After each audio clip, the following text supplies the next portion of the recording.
Suck my noodle. If I ain't got nothing. Home run! Legs!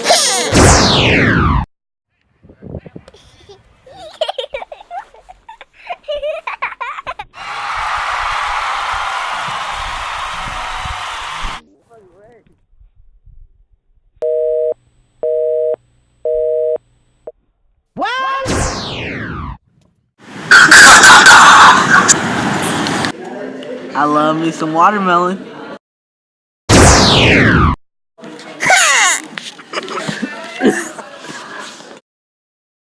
The soccer cleat has changed a lot over the years and are still changing today. The first cleat that was ordered was surprisingly from King Henry VIII. When the first cleats started to come out, they would put nails sticking out of the bottom. This was for traction and to fend the other players away. The majority of soccer cleats were factory boots with long laces. As soccer began to evolve, there was a rule that soccer studs have to be made of leather and couldn't stick out more than half an inch. Cleats remained about the same till about the 1920s. In 1924, two brothers, Adolf and Rudolf Dassler, started a shoe company named Dassler Brothers Shoe Company in Germany.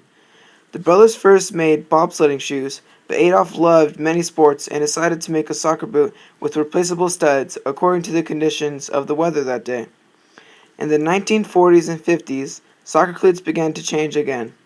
There was changes to the cleat to make them more fitting and better touch on the ball. The lighter embedded fit of soccer cleats began in South America, where most soccer players grew up playing barefoot, not used to huge soccer boots.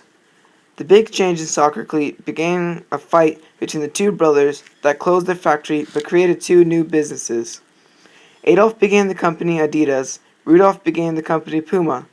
In 1954 World Cup, Germany was in the final against Hungary. The weather of the game was drizzle, but it began to pour rain. Adolf gave the soccer players at halftime longer, studded cleats, which helped them drastically, and they ended up winning the World Cup. After that World Cup, 75% of the players in the next World Cup were wearing Adidas. Puma was still holding their own. The soccer legend Pele wore their boots. Other soccer companies started to show up after the World Cups. New cleat companies tried to make a name for themselves, trying new players to sponsor their cleats. One soccer brand tried to make one of the first white cleats because all of the old ones were always black. This did not catch on at the time. In 1979, Adidas made the most sold cleat of all time, the Copa Mundial, which are still worn today.